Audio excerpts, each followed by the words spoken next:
राम राम सा आपका फ्रेंड खुश कुमार। और आज के लिए क्या भी कुछ नया करने जा रहे हैं। आज नया माहौल बनाए आज कुछ, ठीक है। आज थोड़ी सी तबीयत ना ठीक नहीं, बदला बदला सा लग रहा हूँ ना, बदल गया हूँ, ठीक नहीं था। तबीयत एकदम ज़्यादा सीरियसली हो गई, तो हिम्मत नहीं आनी चाहिए किसी चीज़ में, हिम्मत नहीं आनी चाहिए। जितनी हिम्मत आप हारोगे तो आप कुछ नहीं कर पाओगे। ये क्या होती है, हमारी एक हिम्मत ही होती है जिससे हम आगे जाते हैं। अगर हम ये सोच लें कि हमसे कुछ नहीं होगा, हम कुछ कर ही नहीं सकते, मैं यानी कि वो कह सकते हैं भी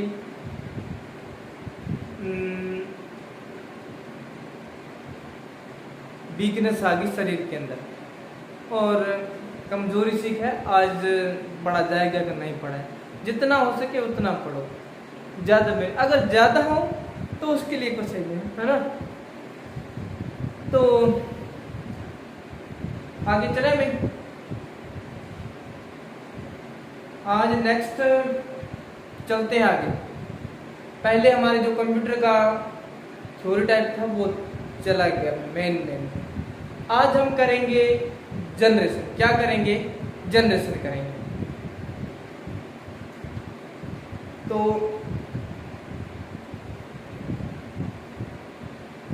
आज पढ़ा रहा हूँ कुछ, वैसे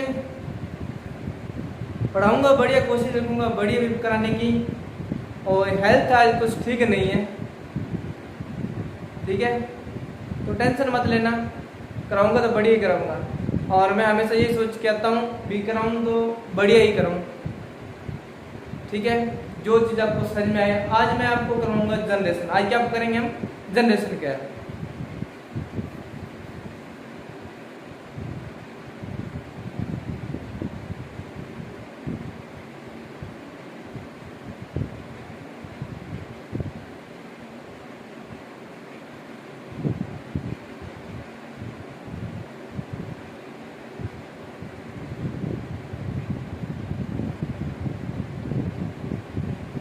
computer of generation, computer of generation, computer of generation. Generation क्या होती है अभी पता है ना? जनरेशन होती है पीढ़ियां। क्या होती है?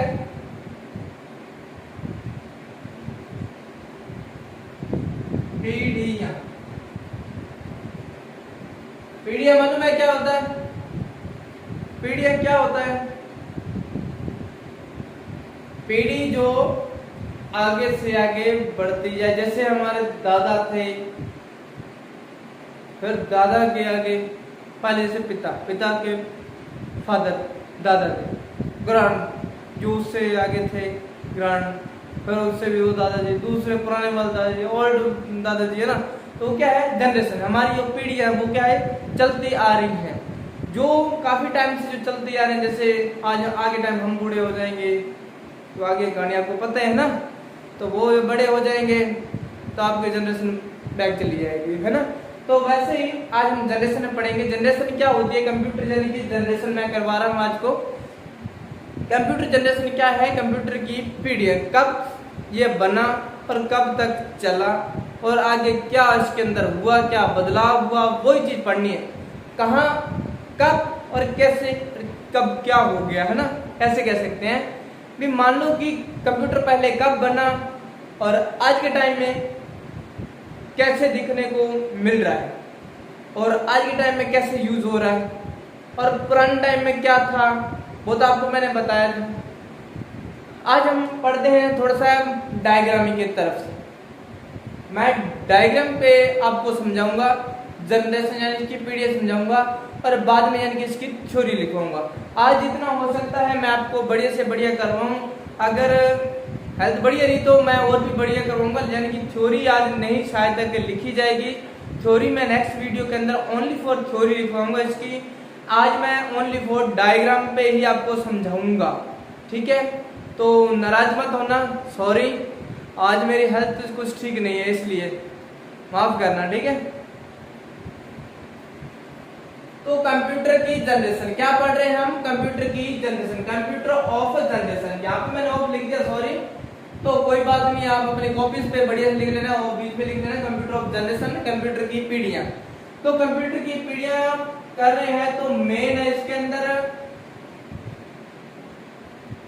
पहली जनरेशन के अंदर बात करें, यानी कि इसको मैं लिख सकता हूं फर्स्ट जनरेशन। क्या है? First generation. फर्स्ट जनरेशन का टाइम, फर्स्ट जनरेशन का जो टाइम है, आपने क्या करना है? डायग्राम बना लेना। क्या करना है? डायग्राम बना लेना। अब मैं क्या कुछ लिख रहा हूं उसको ध्यान से सुनना और बाद में इस चीज को लिखना। फर्स्ट जनरेशन, इस जनरेशन के अंदर क्या है अभी? ये ठीक है, फर्स्ट जनरेशन, यहां पे मैं लिख रहा हूं इसका टाइम, फर्स्ट जनरेशन और इसका टाइम लिख दिया मैंने। फर्स्ट जनरेशन, इसका टाइम कब है अभी? इसका टाइम 1949 से लेके 1956 तक। फर्स्ट जनरेशन का जो टाइम है कब है? 1949 से लेकर 1956 तक।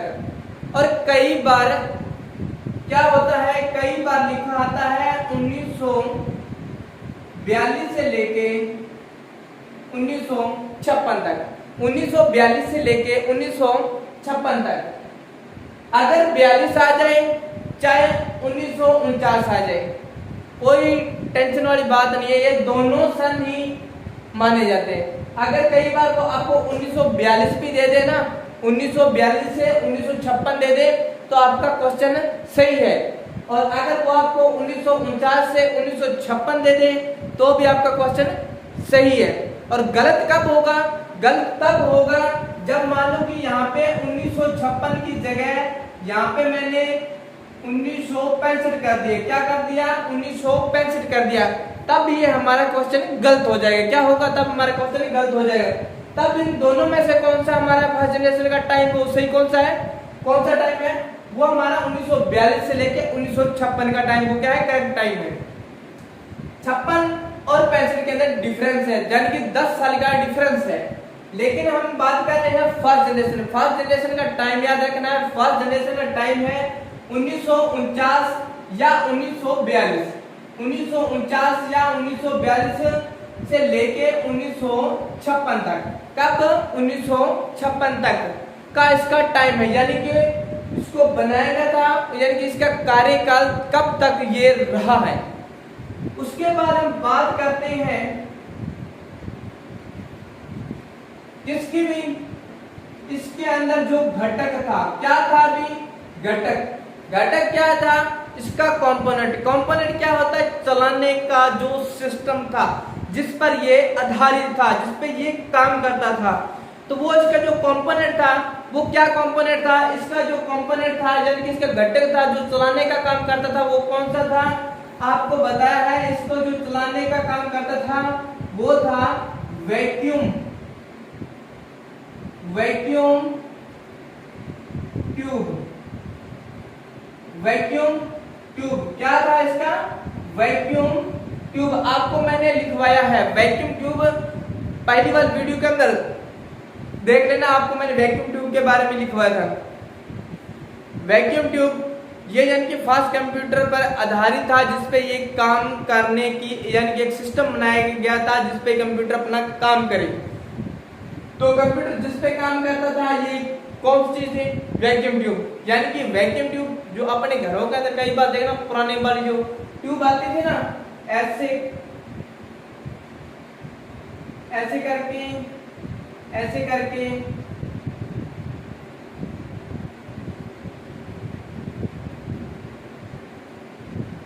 इस टाइप की ये ट्यूब थी, इस टाइप की ये ट्यूब थी।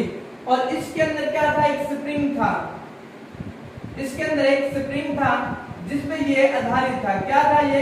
जिसपे ये आधारित था, जिसपे ये काम करता, छोटा सा एक बल्ब के समान ही था। छोटा सा एक बल्ब के समान ही था।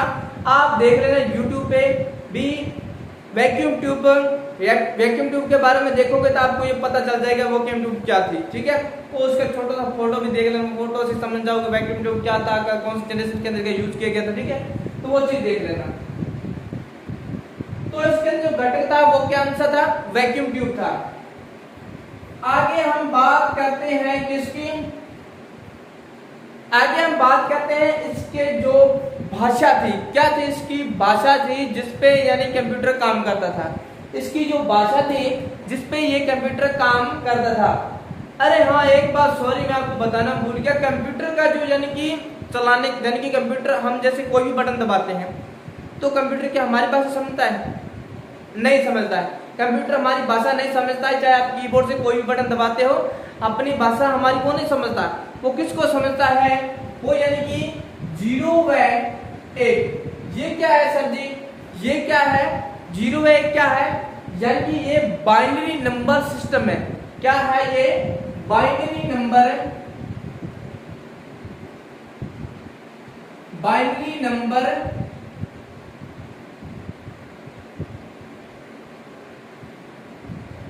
सिस्टम, बाइनरी नंबर सिस्टम जिस पे ये कंप्यूटर काम करता है। हम जो निर्देश देंगे वो क्या करता है, बाइनरी नंबर में बदलता है। बाइनरी नंबर क्या होता है, 0 व 1 होता है। कुछ और भी नंबर सिस्टम है, वो मैं अलग से आपको जब टाइम मिलेगा तो मैं आपको उसका छोटा सा अलग लिखवा दूंगा। ये 2-3 ही होते हैं इसके अंदर, तो वो मैं आपको लिखवा दूंगा। बाइनरी कंप्यूटर की जो लैंग्वेज है वो कौन सी है, बाइनरी नंबर सिस्टम पर ये आधारित करता है, ठीक है। तो इसके अंदर क्या है, इसकी भाषा है। भाषा कौन सी थी इसके अंदर, जो इसकी भाषा थी वो इसकी भाषा थी ANIAC,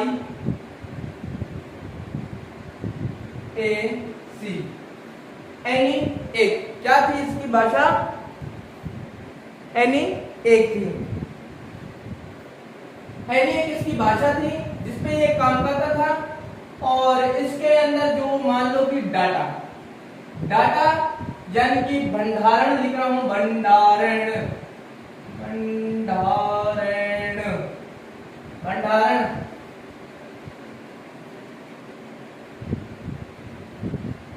सॉरी भंडारण, जागरण नहीं भंडारण, वो जागरण वाला कौन है, यानी कि डाटा, भंडारण डाटा को सेव करने वाला, ठीक है। वो इसके अंदर यानी कि किसका यूज किया गया था,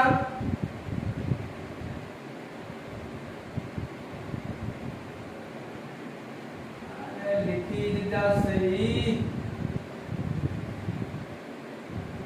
चुंबकीय कोर। इसके अंदर डाटा को सेव करने के लिए चुंबकीय कोर का यूज किया गया था। तो ये थी हमारी फर्स्ट जनरेशन। नेक्स्ट हम पढ़ते हैं सेकंड जनरेशन। सेकंड जनरेशन की बात की जाए, अब इसका टाइम चलेगा 10 साल आगे। 56 से लेके 56 और 10 65 हो जाएगा। अब इसका जो टाइम है वो है 1956 से लेके 1965 तक। 1956 से लेके 1965 का इसका टाइम रहेगा। उसके बाद जो इसका घटक था, इसके अंदर घटक था, इसके अंदर कौन सा है, पहले वाले में वैक्यूम ट्यूब, इसमें कौन सा है वैक्यूम ट्यूब। और इसके अंदर किया गया था ट्रांजिस्टर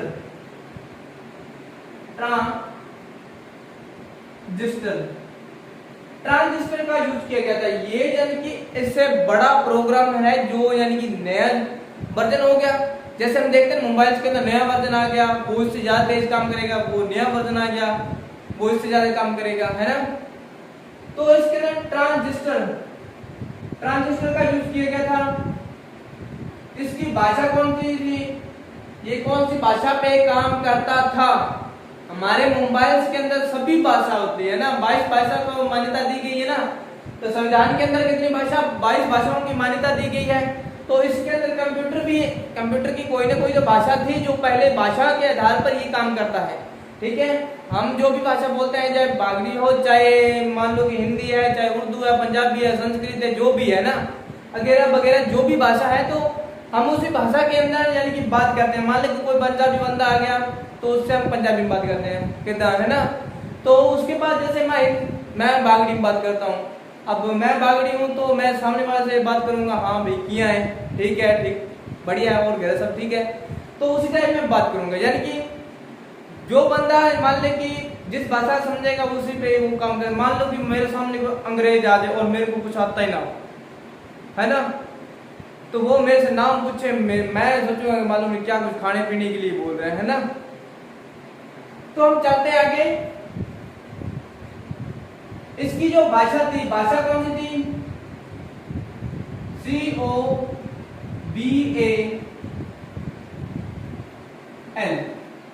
कोबल और FORTRAN, कोबल और फोर्ट्रन। इसकी भाषा कौन सी थी? कोबल और फोर्ट्रन। सी का बनता है CO का कोबल, CO का बनता है कोबल। इसकी फुल फॉर्म मैं बता रहा हूं आपको, लिखवाऊंगा जरूर, फुल फॉर्म भी आपको लिखवाऊंगा इसके अंदर। CO का कोबल, B का बिजनेस, A का oriented language, common business oriented language, common business oriented language. उसके बाद है फोर्ट्रन, फोर्ट्रन फार्मूले को ट्रांसलेशन करना, फार्मूला ट्रांसलेशन, फार्मूला ट्रांसलेशन, फार्मूले की ट्रांसलेशन करना, ठीक है। उसके अंदर जो यानी कि डाटा को सेव करने के लिए चुंबकीय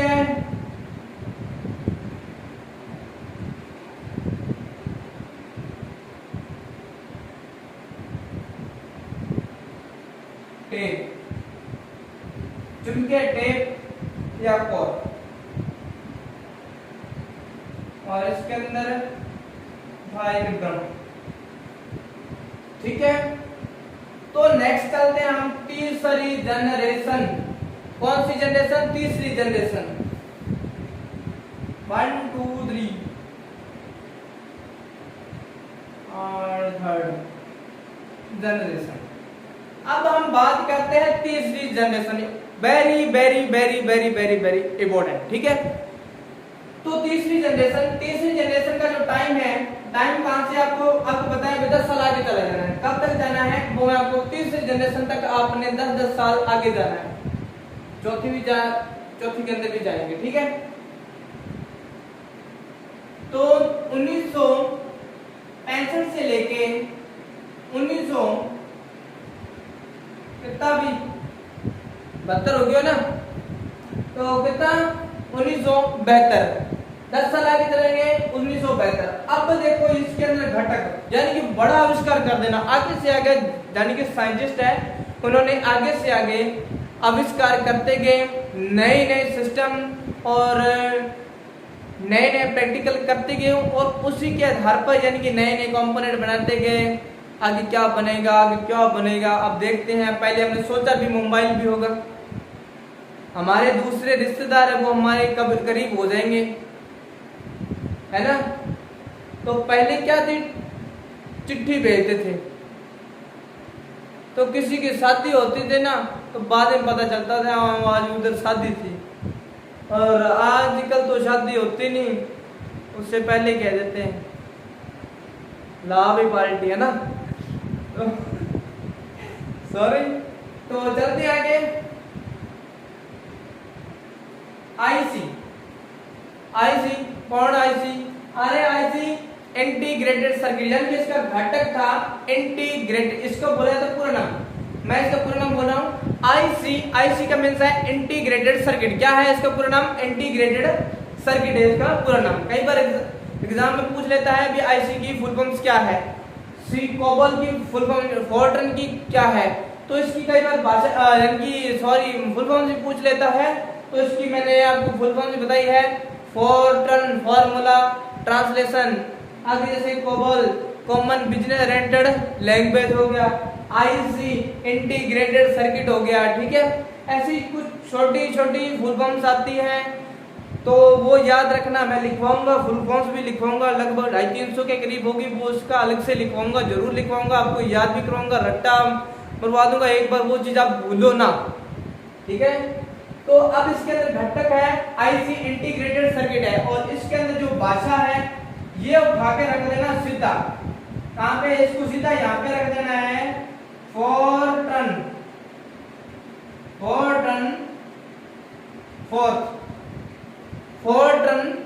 फोर्थ, कौन सी भाषा है इसकी, फोर्टन फोर्थ।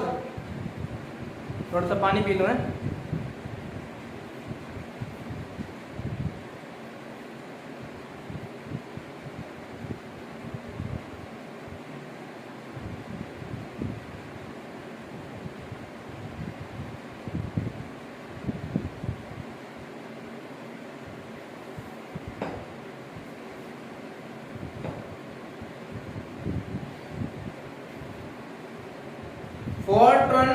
फोर्थ और एक थी भाषा इसकी आई और बी, कभी पूछा नहीं गया आई और बी, इसकी भाषा कभी नहीं पूछी, आई बी क्या है, यहां पे याद रखना है।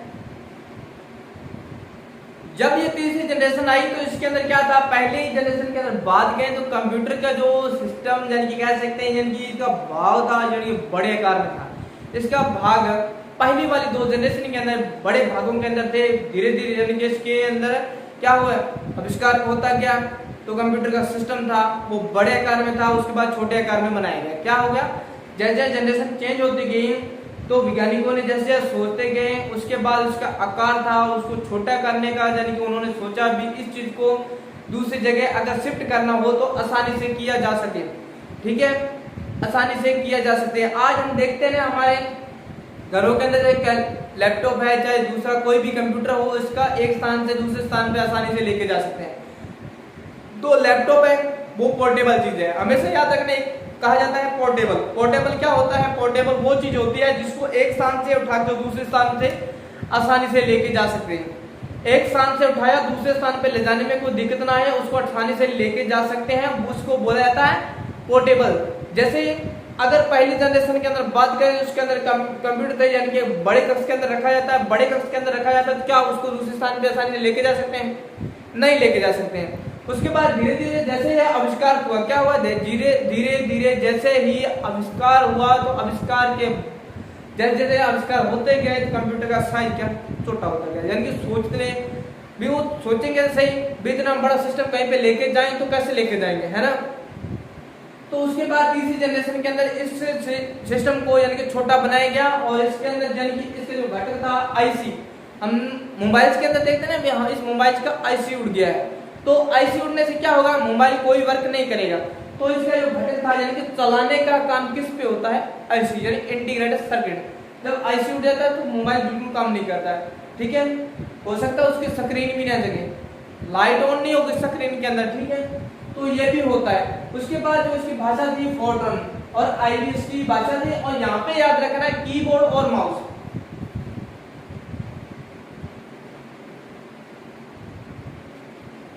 यहाँ पे मैं लिख रहा हूँ कीबोर्ड और माउस।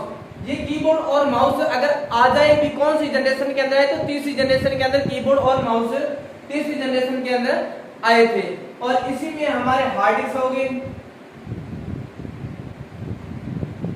और रैम। हार्ड डिस्क और रैम का ज्यादातर यूज होने लग गया था किस जनरेशन के अंदर, तीसरी जनरेशन के अंदर, ठीक है। तो नेक्स्ट चले, नेक्स्ट चलते हैं हम फिफ्थ जनरेशन। कौन सी जनरेशन, फिफ्थ जनरेशन, ओ सॉरी चौथी जनरेशन, अभी तो पांचवें में गए हैं ना। तो चौथी जनरेशन के अंदर बात हम करें तो चौथी जनरेशन का टाइम क्या रहेगा, 1972 से लेके 1990। कई बार 88 भी दिया होता है, क्या होता है, 88 भी दिया होता है, कई बार 90 होता है। हमेशा जाता तो 90 आता है या 88 आ जाए तो कोई दिक्कत वाली बात नहीं है। अगर 90 दिया हो तो राइट है, अगर 90 नहीं दिया हो 95% तो 90 होता है, ठीक है। 1972 से 1990 का, यही याद रखना। 1905 चौथी जनरेशन के अंदर 1972 से लेके 1990 तक। अब इसके अंदर जो घटक था उसके अंदर किसका है?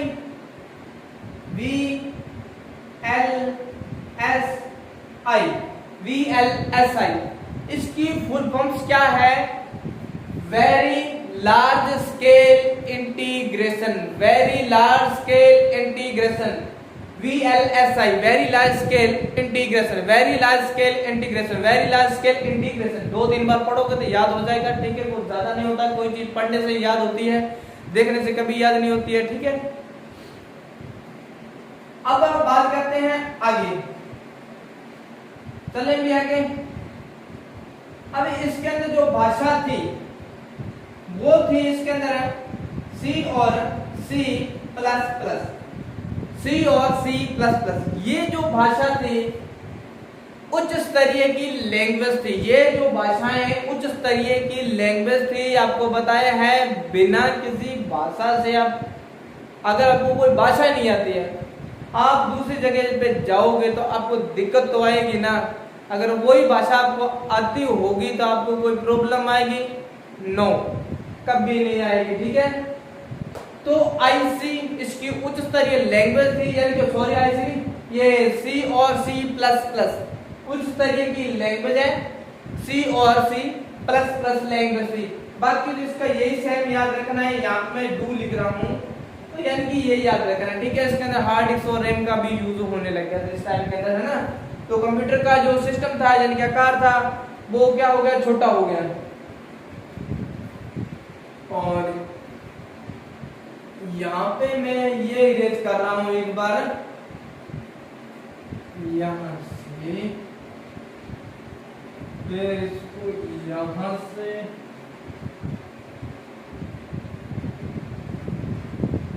स्क्रीनशॉट ले लेते हैं ना एक बार। आपने स्क्रीनशॉट नहीं लिया, स्क्रीनशॉट ले लेना यार, सॉरी मैंने मिटो दिया यहाँ पे।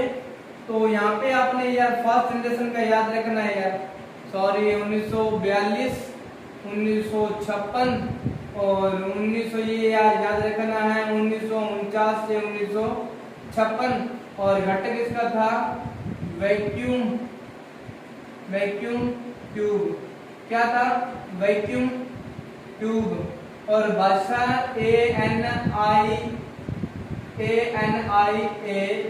ANIAC, इसकी भाषा थी। तो स्क्रीनशॉट ले लो इसका।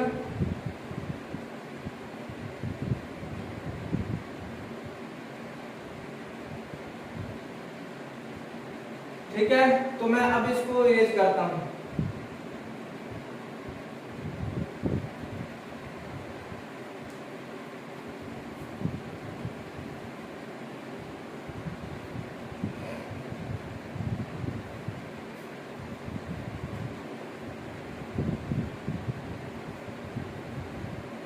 अब हम बात करते हैं लास्ट हमारा आज 5th जनरेशन। तो 5th जनरेशन का जो टाइम था, इसका टाइम याद रखना है 1990 से लेके आज तक, टुडे आज तक जो टाइम है इसका, 90 से लेके टुडे यानी कि आज तक का जो टाइम है, इसके अंदर घटक, इसका जो घटक था,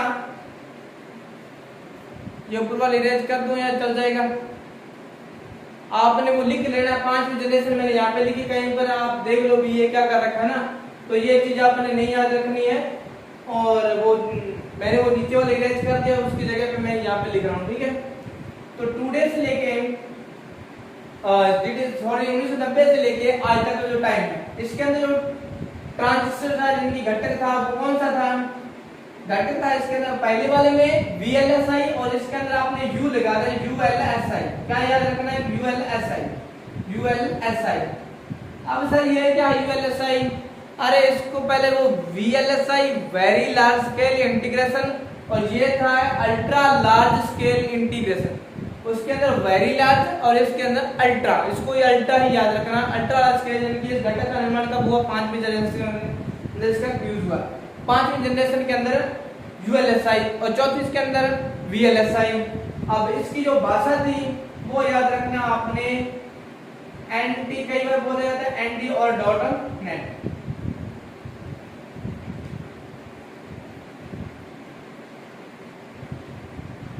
डॉट नेट इसकी उच्च स्तरीय लैंग्वेज थी। बाकी तो आपको पता ही है अभी।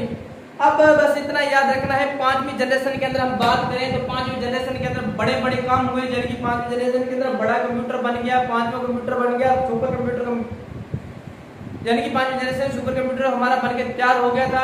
उसके अंदर क्या होता है, सुपर कंप्यूटर का आपको बताया है भी, पृथ्वी की जो भी संरचना है उसको देखने यानी कि उसकी छान पड़ताल करने के लिए सुपर कंप्यूटर का निर्माण हुआ वैज्ञानिकों के लिए, यानी कि ये बहुत बढ़िया कंप्यूटर बनाया गया था। यानी कि इसके अंदर क्या था कि पृथ्वी के अंदर जो होने वाले हलचलों के बारे में ये बताता था भी, आज भूकंप आएगा, कल भूकंप नहीं आएगा, पृथ्वी का मौसम कैसा रहेगा, बादल आएंगे या नहीं आएंगे, बरसात होगी या नहीं होगी, तो उसके बारे में सभी जानकारी यही बताता है। और इसके अंदर क्या होता है सुपर कंप्यूटर के अंदर, सुपर कंप्यूटर हमें यानी कि कोई भी, यानी कि हम बात कर सकते हैं आर्मी की तरफ से, यानी कि उसको यानी कि किस टाइप के बम बारूद गोला डिजाइनिंग, यानी कि कह सकते हैं हम राइफल जो पिस्टल है, मशीन गन होगी, SLR होगी, 52mm 62mm होगी, ये जो राइफलें होती है इसकी यानी कि मशीन गन होगी, जैसे उसका डिजाइनिंग कैसे करना है ना, तो उसकी जो डिजाइनिंग बनाने के लिए सुपर कंप्यूटर का यूज किया जाता है। ठीक है, आपने क्रिश फिल्म देखी होगी तो देख लेना। ठीक है, तो ये याद रखना भी। आज के लिए इतना ही, धन्यवाद। नेक्स्ट मिलते हैं अगली वीडियो के साथ। सॉरी अगर कहीं पे भी मेरे से कोई मिस्टेक होगी हो तो, ठीक है, बढ़िया ही करवाऊंगा और आशा है आगे भी यही रहेगी। ठीक है, तो नेक्स्ट आगे कुछ काम है मेरा, और उस अगर वो काम बन गया तो आपको मैं नई वीडियो के साथ नया काम दूंगा। ठीक है, धन्यवाद।